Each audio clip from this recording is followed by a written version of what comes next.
Hello, everyone. This is Hello. my audience. This is my wife, Claudia, and my stepson, Dennis. And our Papillons are here, and so is our Shih Tzu. So I have an audience of 5 for this one.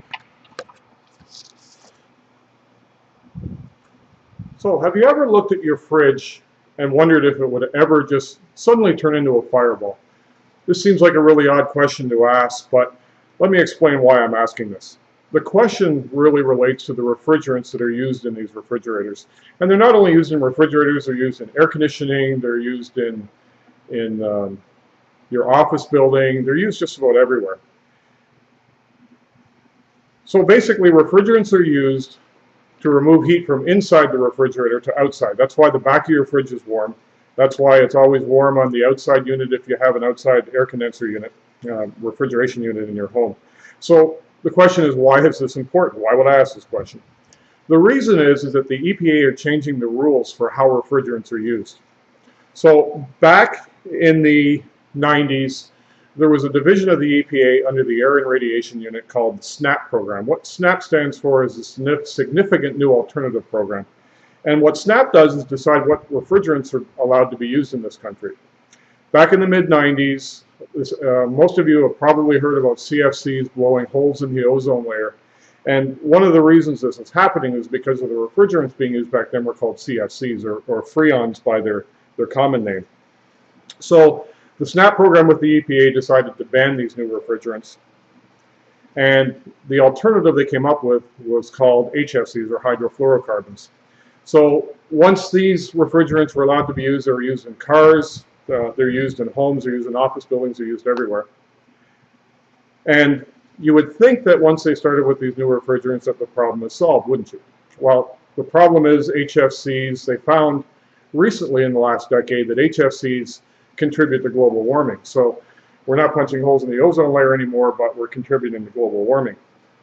So the solution they came up with when the EPA went back to the drawing board was natural refrigerants and CO2. CO2 is actually a very good refrigerant.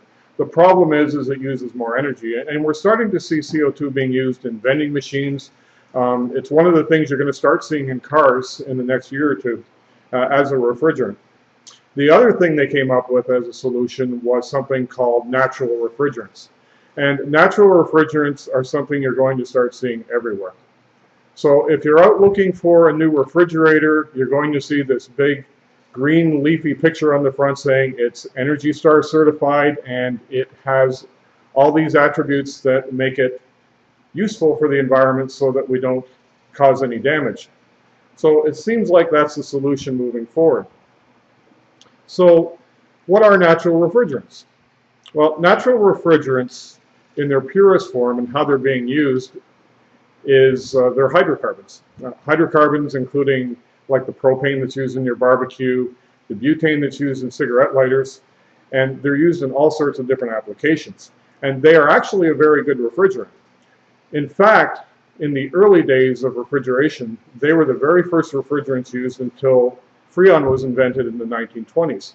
So if this is such a great solution, why did they stop using it back then? The reason they stopped is hydrocarbons are explosive. And when you mix an explosive refrigerant with an electric motor, you can run into all sorts of problems. And back in the turn of the last century, they did have all sorts of problems with refrigeration systems exploding and doing all sorts of interesting things. So this is where we are now. The EPA is allowing these refrigerants to be used in all sorts of applications. Now, they're limiting the amount that can be used, but that doesn't take away their flammability. So next time you go to Best Buy or you're in the market for buying a refrigerator and you see this nice green leafy symbol on the front saying natural refrigerants, environmentally friendly, ENERGY STAR certified, think about the fact that under the right circumstances, these refrigerators can explode. So the jury's still out on how well these will perform, especially considering what's going to happen in years to come when you get into bigger systems like your home air conditioner or in office buildings or in processing plants where they're starting to look at new alternatives. There really are no good alternatives that are completely environmentally friendly other than hydrocarbons and CO2 at the moment. So it's a really important crossroads for us in our future as we move forward.